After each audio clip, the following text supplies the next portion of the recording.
The President, what would you say is your biggest takeaway from this summit with President Trump?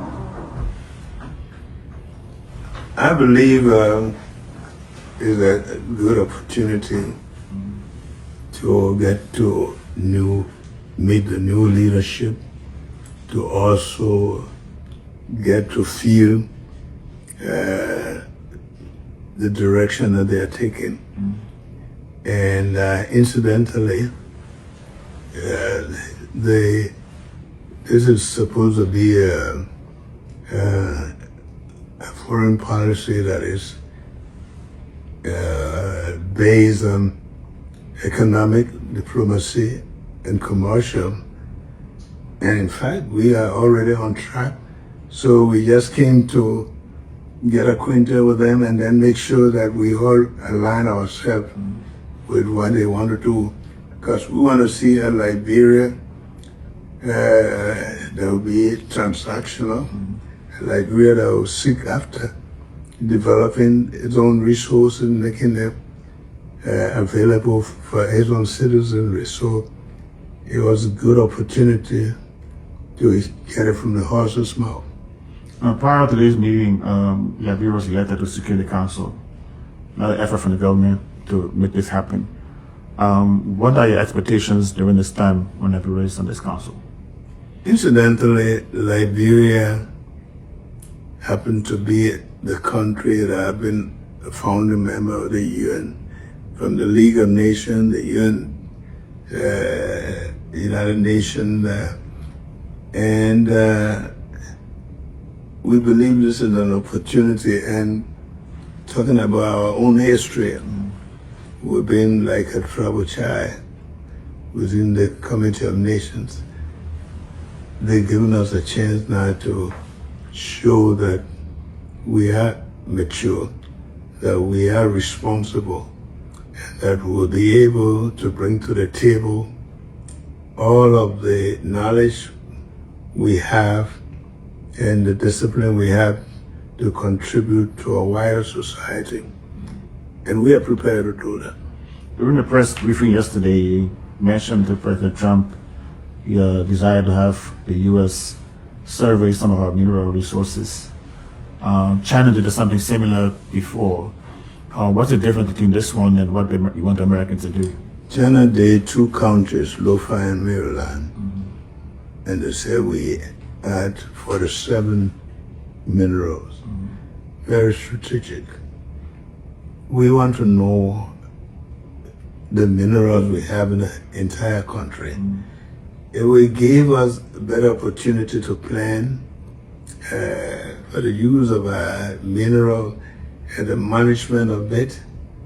In fact, I have a feeling that it's about time that we know that, so that we plan which ones are more strategic and that we can manage them for the benefit of Liberia.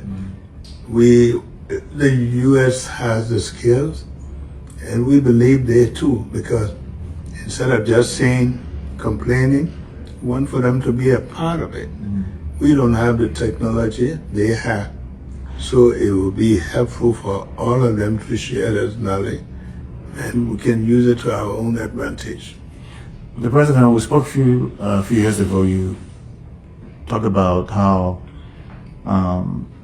you were concerned about corruption and governance issues and stuff, lack of good governance. Now that you see the presidency, what are you seeing the challenges that stop you from doing those things, or how far can you go to make those accomplishments? I was concerned, I am concerned, and I will be concerned about corruption. And I said one time that corruption is poison. And look at Liberia, 178 years we'll be celebrating. What do we have to show? How does it show on our society? Why do we lose all these people that were trained to foreign countries? If we manage our resources well, if we people don't believe that they come to power just to enrich themselves, we will soon find out that all of us can benefit, we can gain, and that the society will be better.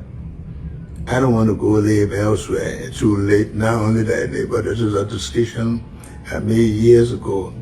Corruption had been the problem, and I think if we fight it, as we are trying to do now, we will soon see that people will understand that we are in serious business to fight corruption. We're not just going to say corruption is a vampire, and so we have to show that it is, and we have to fight it. How satisfied are you with your administration's fight against corruption?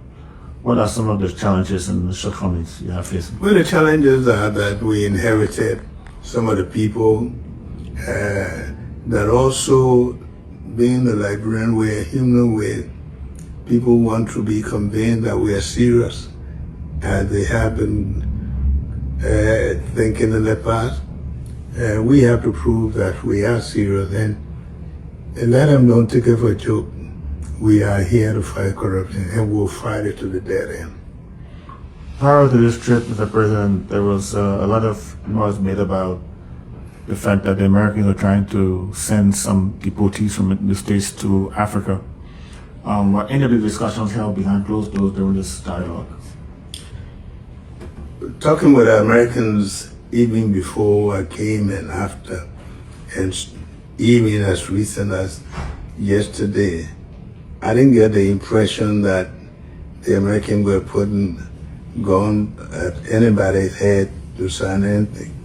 What the Americans are saying that they have asylum seekers that have been here for years, and they like to, those that have been causing pride to send them out of the country elsewhere. They are not forcing anybody, but they want for us to know that this is a concern they have, and they are asking how can we contribute or how can we help. And we have assured them that for the relationship is an equal concern, but it's something that we have to think about. If and when they begin to ask us, we will know how to respond to it. Okay. In a meeting with Deputy Secretary of State for Africa, Christopher Yanda, yesterday, you were lauded for your government's agreement to increase the multi-user rail to facilitate economic development and growth. They are concerned that the administration are already being under pressure by the U.S. government to do this deal. Also, asylum is already in the space. Do you think these two companies can work together in this short space they have? Well, they have no choice because we need them both, and we know the value they bring to the society.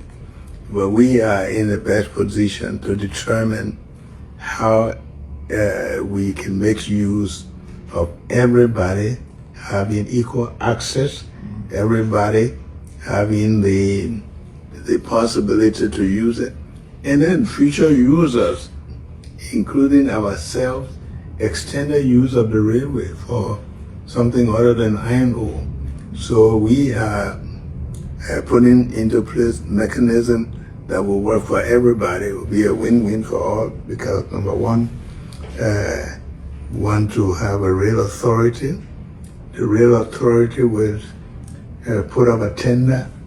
The tender will produce a management that will be able to serve everybody on equal basis. And the only person who can do that is Liberia. The President, over the past few months, there have been criticism that too many members in your cabinet are quietly harboring future presidential ambitions. How are you handling this issue, and is it affecting the government as the government? It just so happens that over the years, because of the nature of leadership, presidential ambition now has been on the rise.